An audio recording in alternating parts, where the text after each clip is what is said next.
රාමුවක් කියලා කියනවා මේ සිරිල් ගාමිණී පියතුමා. එහෙම මේ ඒ කියන්නේ කාදිනල් උන්වහන්සේවත් කතෝලික සභාවක්වත් මේ දෙන්නව පත් කරන්න කියලා ඉල්ලීමක් කරලා තිබුණේ නැහැ කියලා. ඇත්තටම කවුද බොරු කියන්නේ? එතකොට කාදිනල් උන්වහන්සේද නැත්නම් විමල් රත්නායකද? මම හිතන්නේ ඉතින් රාජ්‍ය සේවයට පත් කිරීමේදී අමාත්‍යාංශ ලේකම්වරු හරි විශේෂයෙන් අධ්‍යක්ෂවරු අපහාපක්ෂ දෙපාර්තමේන්තුවේ අධ්‍යක්ෂවරු වගේ කෙනෙක් පත් කරන්නට කවුරු හරි කණ්ඩායමකින් ඉල්ලයි කියලා මම හිතන්නේත් නැහැ. එහෙම ඉල්ලුවට රාජ්‍ය සේවයේම ක්‍රමයකුත් නැහැ. ඒ නිසා ඉතින් අපි මේ මොහොතේදී අමාත්‍යාංශ ලේකම්වරු පත් කිරීමේදී ඒ ශේෂ්ත්‍රවල තිබෙන අධ්‍යක්ීම් පරිචය රාජ්‍ය සේවයේ කටයුතු කරලා තිබෙන ආකාරය පිළිබඳ සියල්ල සලකලා බලලා තමයි එක්කෝ ශ්‍රී ලංකා පරිපාලන සේවයෙන් එහෙම නැත්නම් ඒ ශේෂ්ත්‍රයට අදාළ වෙනත් සේවාවලින් ඒ අමාත්‍යාංශ ලේකම්වරු පත් කිරීම කරලා තිබෙන්නේ. සාමාන්‍යයෙන් ඩිරෙක්ටර් ඉතුරු ඇතුළු අනෙක් තරතුරු ඒ තිබෙන සේවා උසස් වීම අනුව ලැබෙන දේවල්. මම දන්නේ නැහැ මොකද්ද ඒ වෙලාවේදී එහෙම මේ කතාවට හුමාරුනේ කියලා පාර්ලිමේන්තුවේ. නමුත් සාමාන්‍ය රාජ්‍ය සේවපත් කිරීමේදී එහෙම බලපෑම් කරන්න කාටවත් බෑ. නෑ වදේ නිසා දුන්නා කියලා මම දන්නේ හැටියට CID එක පිළි අරගෙන නෑ. පිළි අරගෙන තියෙන එතුමාගේ ඇඳුම් ගැලවුවා කියලා. ඇඳුම් ගලවලා පරීක්ෂා කරනවා. මම දන්න ආකාරයට රැඳවුම් නියෝග යටතේ අපරාපක්ෂ දෙපාර්තමේන්තුවට යොමු කරපු කෙනෙක් කුට සාමාන්‍ය කෙනෙකුට සලකන ආකාරයටම තමයි සුරේෂ් සලේ මහතාට සලකලා තිබෙන්නේ. 아무තු ක්‍රමයක් සුරේෂ් සලේට කියලා අනුගමනය කළා නැහැ CID එක. ඉතුරු කටයුතු CID එකේ අභ්‍යන්තර කටයුතු වලට මම උත්තර දෙන්න යන්නේ නැහැ. ඒක අපිට පුළුවන් අපරාපක්ෂ දෙපාර්තමේන්තුව පොලිසියෙන් අහන්න. නමුත් මම දන්න හැටියට සාමාන්‍යයෙන් අපි කිසිම කෙනෙකුට විශේෂ කොට සලකන්නේත් නැහැ. ඒ වගේම කෙනෙක්ට විශේෂ කරලා අවමන් කරන්නේත් නැහැ. ඉතින් සාමාන්‍ය ක්‍රමයේ දනෝ කටයුතු කරන්න නැති කියලා තමයි මම හිතන්නේ. කාට හරි ප්‍රශ්නයක් තිබෙනවා නම් ඒක අධිකරණයට දැනුම් දෙන්න පුළුවන්. මොකද අධිකරණයේදී මේට අදාළ කරන දේවල් විභාගයට ගණනවා. එතකොට සුරේෂ් සලේ මහතාගේ පාර්ශවයට කරුණු දක්වන්න පුළුවන් අධිකරණයට. එතකොට සුරේෂ් සලේ මහතාගේ ලෝයර් කියලා තියෙනවා. නීතිඥවරයෙක් කියලා තියෙනවා. ඊයේ මේ සුරේෂ් සලේ මහතා කිව්වා මේකෙන් ජාතික රෝහලේ එළියක් අපරාධ පරීක්ෂණ දෙපාර්තමේන්තුවට යන්නේ නැහැ මැරුණත්. ඒක රැඳවුම් නියෝගයට තියෙන කෙනෙකුට තීන්දුව කරන්න පුළුවන් එකක් නෙවෙයි. අතරම ඒ සෞඛ්‍ය කටයුතු අපිට එතනින් කරන්න පුළුවන් දේවල් තීන්දුවකට ආවට පස්සේදී අප මේ ජාතික රෝහලෙන් ඔහුව ඩිස්චාර්ජ් කරાવી. ඊට පස්සේ අපරාපක්ෂ දෙපාර්තමේන්තුවට පුළුවන් මේ කටයුතු ඉදිරියට කරගන්න. ඒ රැඳවුම් නියෝගය යටතේ ඉන්න පුද්ගලයාගේ කැමැත්ත අභිලාෂයන් මත නොවේ ඉදිරි කටයුතු සිදුවන්නේ. තා කොච්චර කාලයක් ඉන්නේ නේද ඔය විදිහට. ඒකෙන් දැන් දවස් ගමයක් දුර දෙනවා. ඔව් ආහාර ගන්නෙ නැද්ද තාම? ගන්න නැහැ කියලා කියන්නේ. අවශ්‍ය පෝෂණය ලබා දෙනවා. ඒක ජාතික රෝහලේදී අවශ්‍ය පෝෂණය ලබා දෙනවා. ඉතින් ඉන්න කාලය තීන්දුව වෙන්නේ මම හිතන්නේ ඔහු මේ අපරාධයේ එළිදරව් කර ගැනීම සඳහා ඒ පරීක්ෂණ වලට ලබා දෙන සහාය මත. කියන්නේ ඔහු සහාය ලබා නොදෙනවා නම් ඒක විමර්ශන කාලයක් ගත වෙනවා. සහාය ලබා දෙනවා නම් විමර්ශන කටයුතු ඉක්මනට අවසන් කරලා අධිකරණ කරුණු වාර්තා කරන්න පුළුවන්. ඉතින් ඔහු නිවැරදිකාරයෙක් නම් කළ යුතු හොඳම දේ තමයි විමර්ශනයේ සහාය දක්වමින් කරුණු එළිදරව් කරන එක. විමර්ශකයන්ට සහාය ලබා දීලා කරුණු වාර්තා කරාම අධිකරණයේදී තීන්දුව ගනිමු. දැන් රජයේ කැබිනට් මහාධිපතිවරයෙක් හැටියට අමාත්‍යවරයෙක් හැටියට ඔබතුමාලා ඒ කියන්නේ වගකීමෙන් කියන මෙතන කිසිම මේ කියන්නේ දේශපාලන පරිගැනීමක් නැහැ කියලා. කිසිම දේශපාලන පරිගැනීමක් නැහැ. මේක සිදුවන්නේ අපේ රටේ පාස්කු ඉරුදිනයේදී පල්ලියේ පූජාවට සහභාගී වෙච්ච වැඩිහිටියන්, තරුණයන්, කුඩා දරුවන් ඇතුළු 300කට ආසන්න ප්‍රමාණයක් ම්ලේච්ඡ ලෙස ඝාතනය කරලා තවත් 100 ගානකට ආබාසයි තත්ත්වයට පත් කරලා තිබෙනවා. මේ ම්ලේච්ඡ ඝාතනයේ පිටිපස්ස හිටියේ කවුද? ඒකට අනුබල දුන්නේ කවුද කියන එක සම්බන්ධයෙන් අපරාපක්ෂ දෙපාර්තමේන්තුව පරීක්ෂණයක් කළා. ඒ පරීක්ෂණය එළිදර වෙන සාක්ෂි අනුව අධිකරණයට කාරණු වාර්තා කරමින් තමයි සමහර පුද්ගලයන් අත්අඩංගුවට ගන්නේ. අධිකරණ කරු වාර්තා කරමින් තමයි රැඳවුම් කටයුතු තියාගන්නේ විමර්ශනයට තව ඉදිරි කරගෙන යන නිසා. මේ කිසිම දේශපාලන පරිගැනීමක් නැහැ. කවුරු කියනවා දේශපාලන පරිගැනීමක් කියලා අපිට කියන්න ඕන කමක් තියෙනවා. කොතනද ඒක දේශපාලනේ තියෙන්නේ කියලා. ඒ කියන්නේ අත්අඩංගුවේ ඉන්න අය යම් දේශපාලන හේතුවක් මත අපි හිතමු යම් කිසි කෙනෙක් බලයට පත් කිරීම සඳහා ඒ ඝාතනය සැලසුම් කරා නම් අන්න එතන දේශපාලන කතන්දරයක් තියෙනවා. ඉතින් ඒක එළිදරව් කරගන්න එක විමර්ශකයන්ට බාරයි. දැන් මේ හතර කාමරයකට දාලා වාතාවරණ කියන්නේ මොනවාවත් වෙන්නේ නැහැ කියලා. ඒක මොකද නැහැ. ඒක ඕගොල්ලෝ පොලිසියෙන් අහගන්න. හැබැයි සාමාන්‍යයෙන් මෙහෙමයි.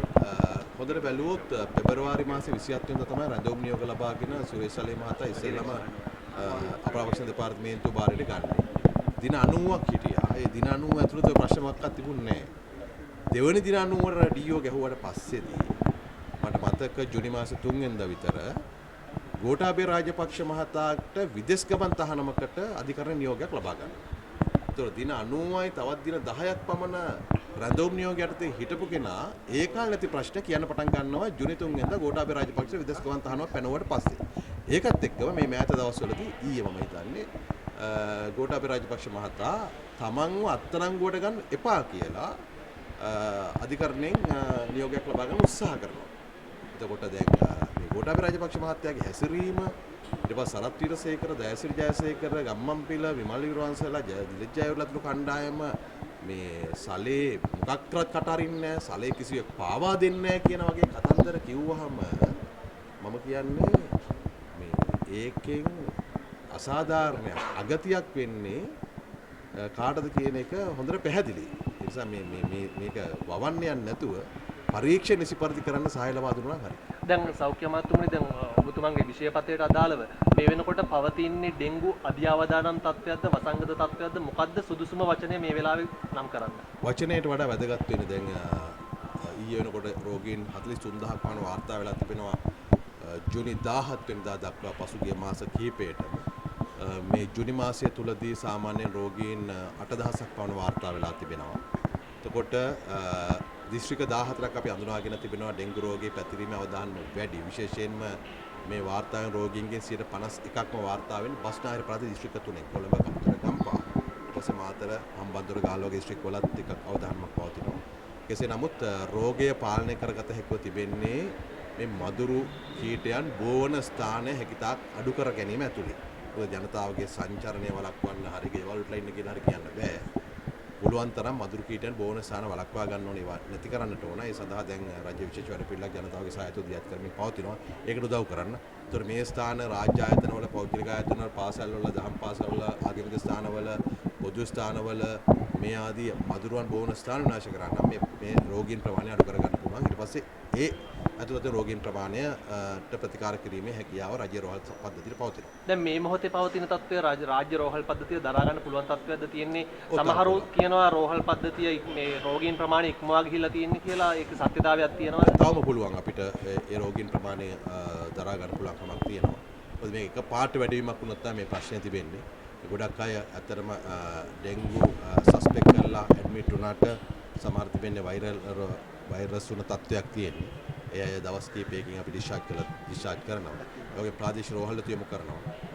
සමහර කෙනෙක් පරීක්ෂණ කරලා බෙහෙත් අරගෙන යන උණ රෝගී තත්ත්වයන් පවතිනවා. සබේ කළමනාකරණය කරගන්න අපේ වෛද්‍යවරු ඇතුළු සෞඛ්‍ය මණ්ඩලයට පුළුවන්.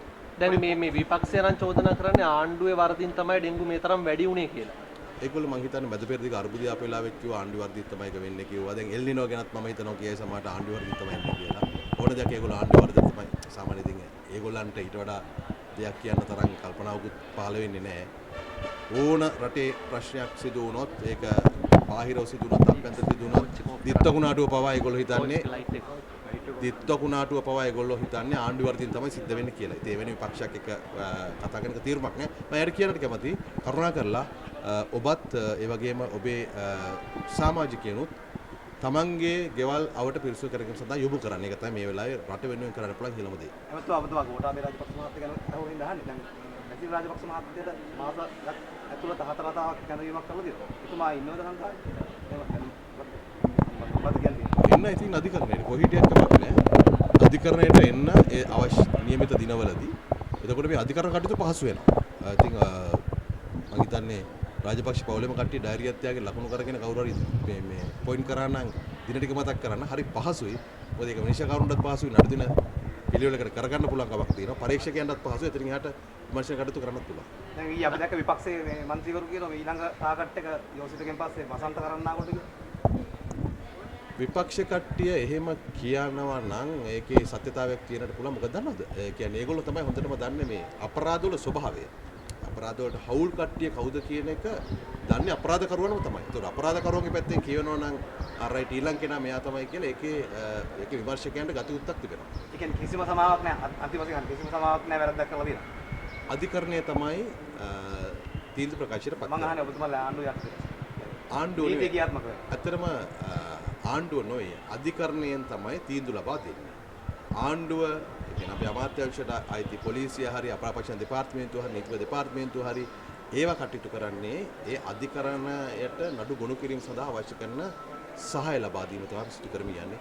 අවසානයේ තීන්දුව ගන්න අධිකරණය. ඒ ඔය කාගෙත් නීතිඥ මහතුරු ගිහිල්ලා අධිකරණයට කරුණු වාර්තා කරනවා.